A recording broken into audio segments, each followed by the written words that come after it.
Welcome back to another episode of Let's Talk here at YWAM Harpenden.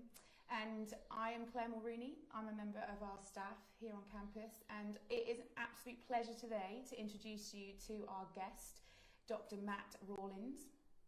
Matt is here currently teaching on two of our University of the Nations schools, the SIRD, School of International Relations and Diplomacy, and the School of Communication Foundations. And he comes with a wealth of experience globally across many nations and cultures, and brings expertise in the area of communication and leadership development. And it's going to be a real joy for us to discuss some of this stuff today and hopefully bless whoever is listening. So, Matt, welcome. It's a Thanks. Real joy to have you here. It's a privilege to be here. Thank you.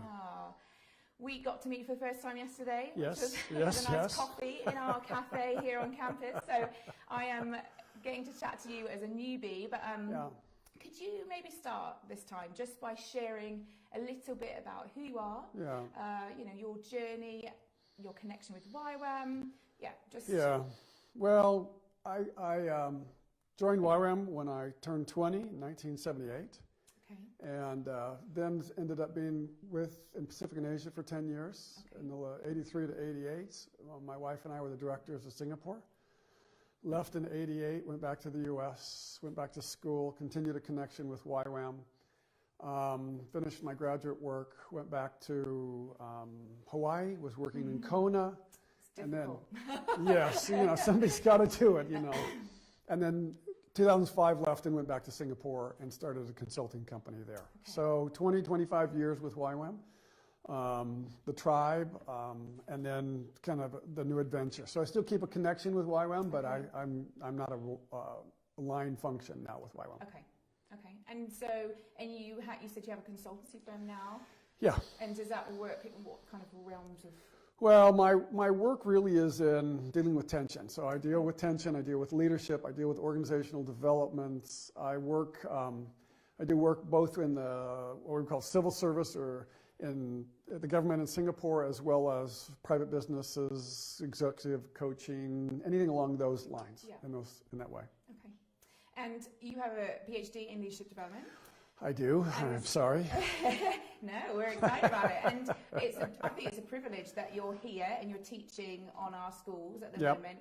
I'm curious, you could probably teach in any place in the world, in any university. What makes the investment into the University of the Nations worth it for you? What do you see that as? Well, I love the movements of YWAM. I love the institution of YWAM. I love the dynamics of young people from broad spectrum of places getting together to kind of struggle with tension, learn and grow in a classroom situation. So I think I love the young people. I love the investment. I love the kind of community aspect of it. Yeah.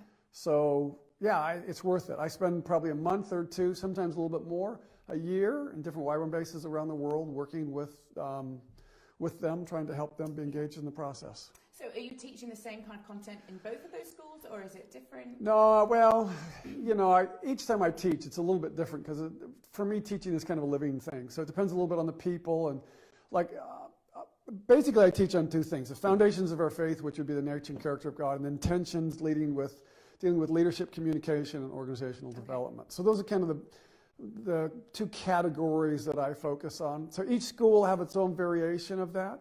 Like the communications school will be a little bit different from the international relations, but it'll have the same inherent stuff that I work with. Kind of foundations, just expressed differently according to kind of the realm in which they'll go out from school and be involved.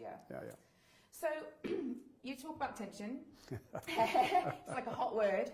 And I was thinking about today, we're a campus here that's looking to expand and grow as a university campus. Yes. But I'm aware that there are YWAM bases or campuses all over the world that have that same DNA, that we are called to be visionary, that we value the individual and we value groups and teams, and we want to grow and expand and run after the words that God has given us. Yeah.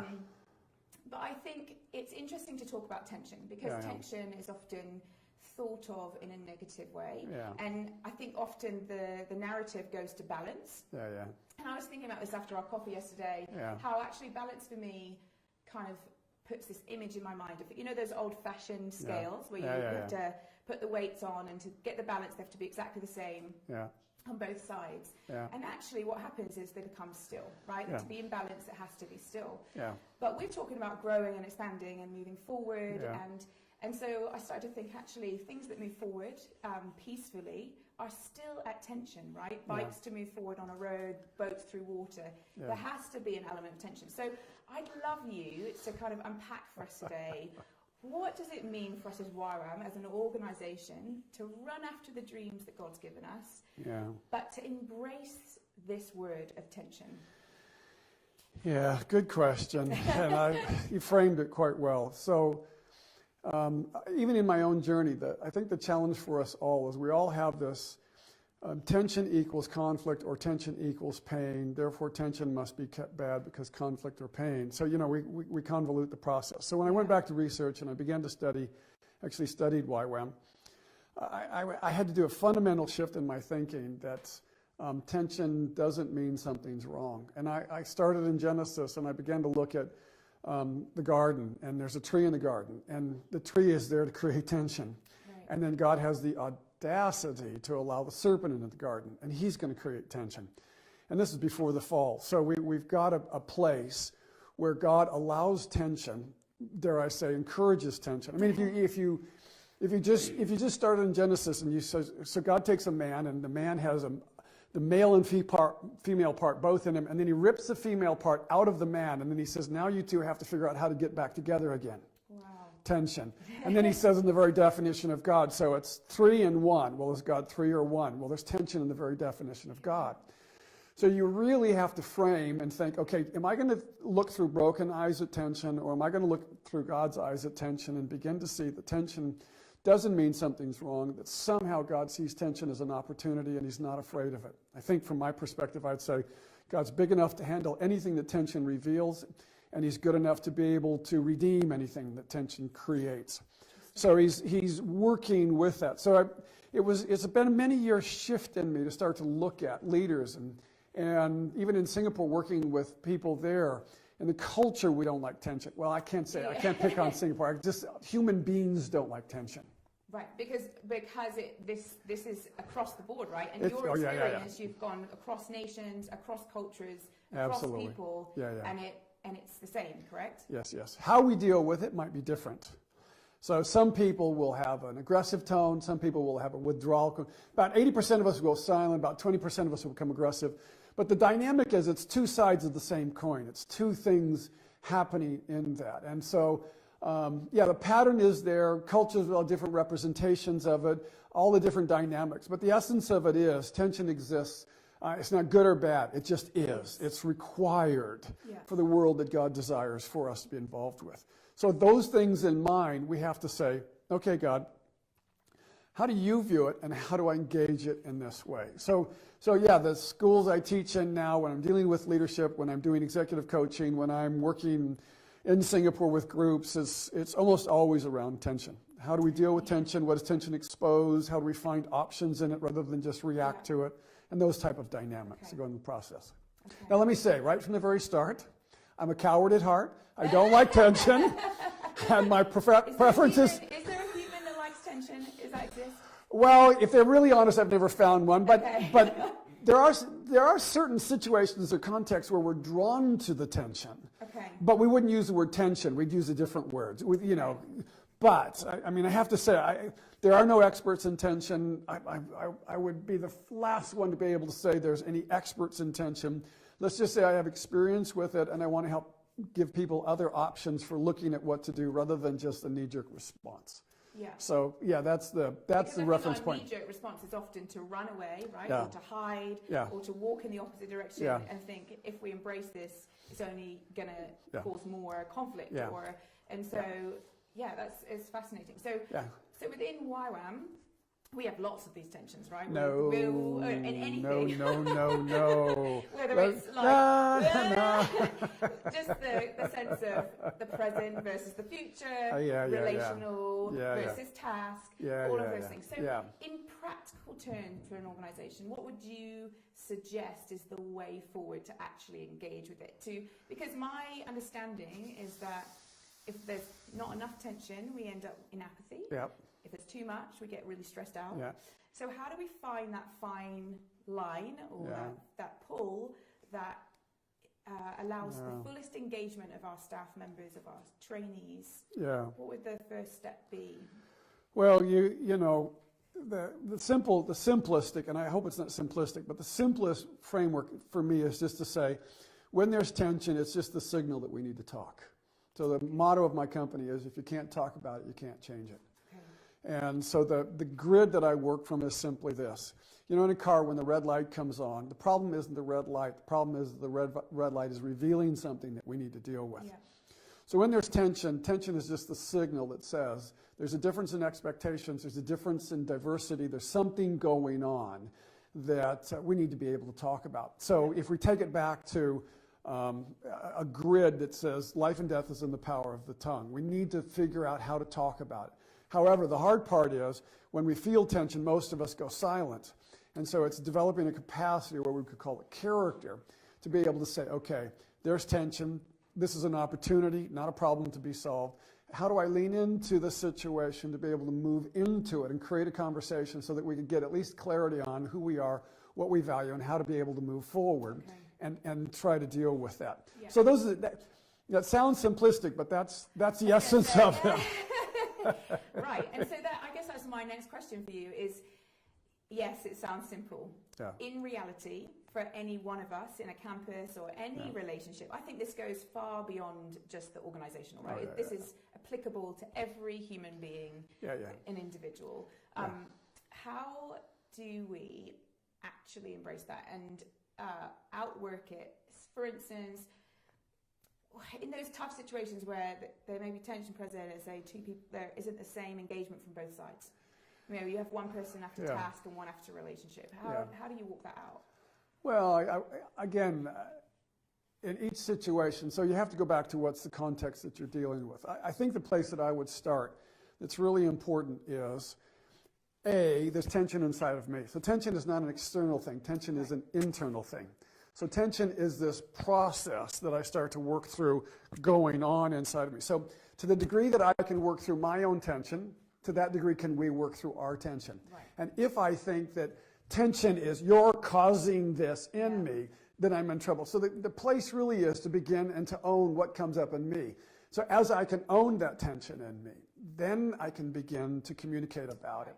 So even at the most basic level, if I can't talk and name my emotions, then I'm not going to talk to you about it because I can't even explain it. Right. So it really begins inside. So one of the principles of my company is we begin inside and we work our way out. We begin looking at what's inside and then we start to work it out. And as you start to get comfortable with yourself, then you get permission for someone else to be comfortable. As you get permission for someone else to be comfortable, then you can start to engage them. So in the simplest way, it begins with, I think some of the language we use these days is mindfulness or self-awareness or some of those different dynamics. So it's not rocket science, but it's also no small challenge because we're really not that interested in knowing what's going on inside of us.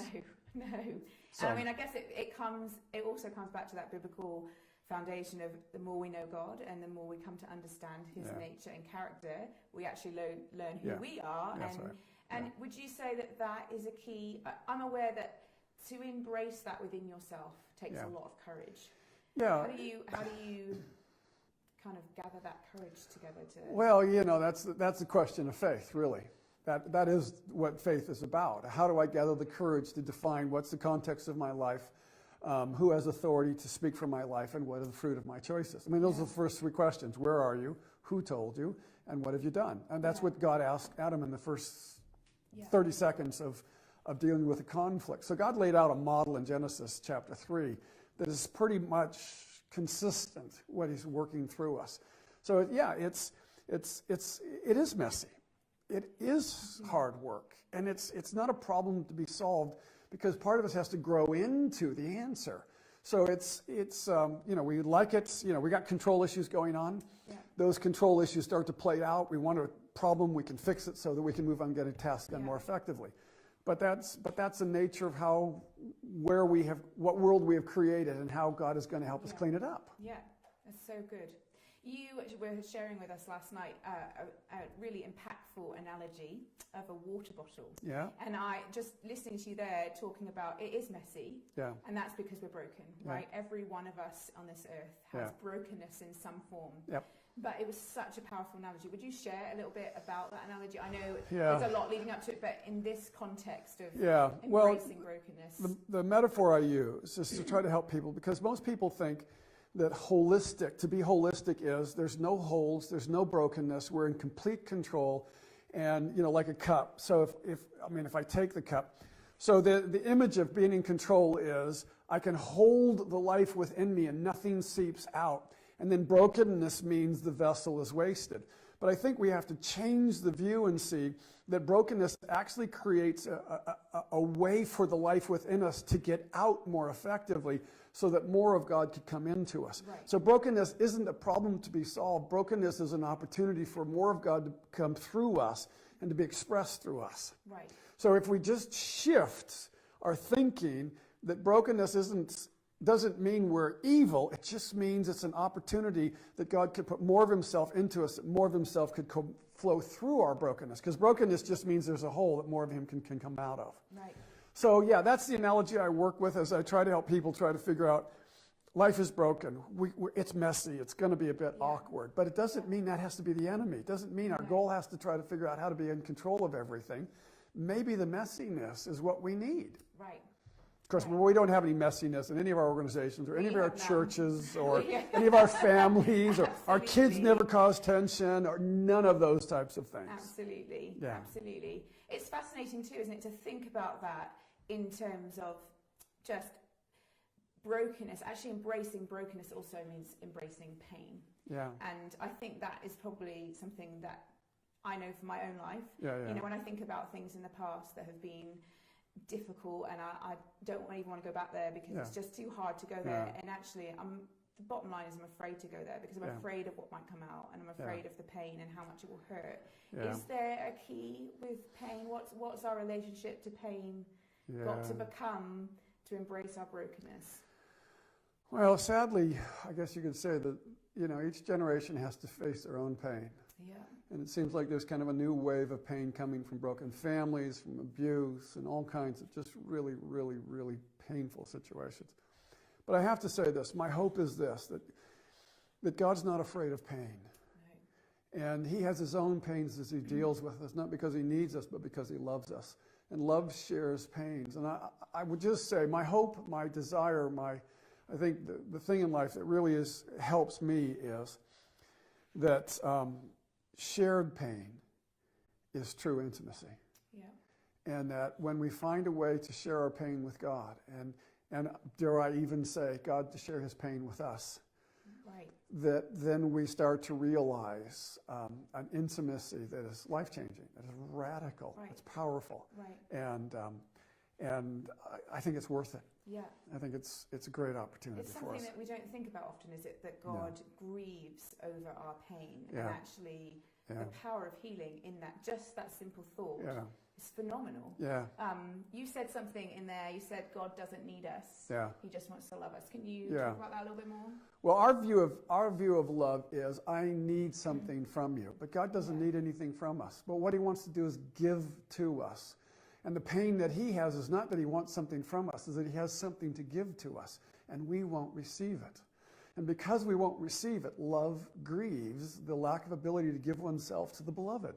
And God grieves not being able to connect, to feed, to heal, to help us grow up. Yeah. I mean, even Jesus, when we were walking back last night, my wife says, Jesus said, take this bread, my body, broken for you. Right.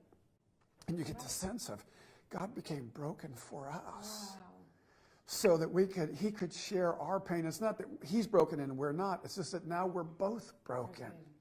And we share the brokenness at a form of intimacy that the universe possibly has never known before.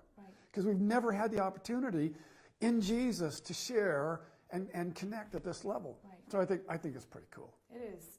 It's more than cool. I think it's fascinating too to think about that concept.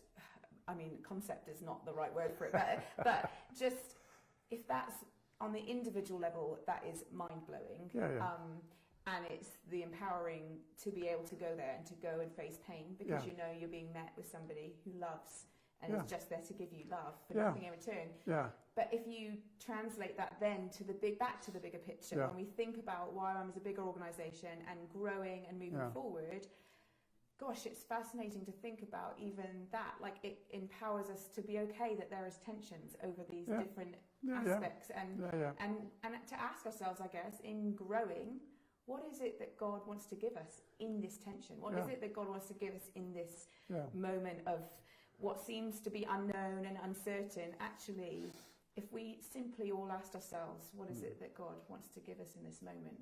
How would it transform the way that we relate to one another and the way that we push forward to run after his dreams?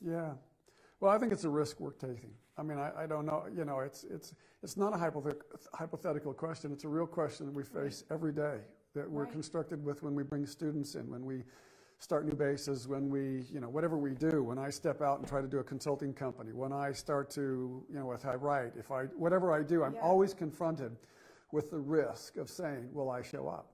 Will I express what I know to be congruent and authentic and humble, hopefully, in a way that it expresses reality with that? And you know, to the degree that we can move into that, to that degree that I think we can bring pleasure to God, and to the degree that we start to avoid that, I think we grieve him. And as the more you love God, the more his grief is more than you want.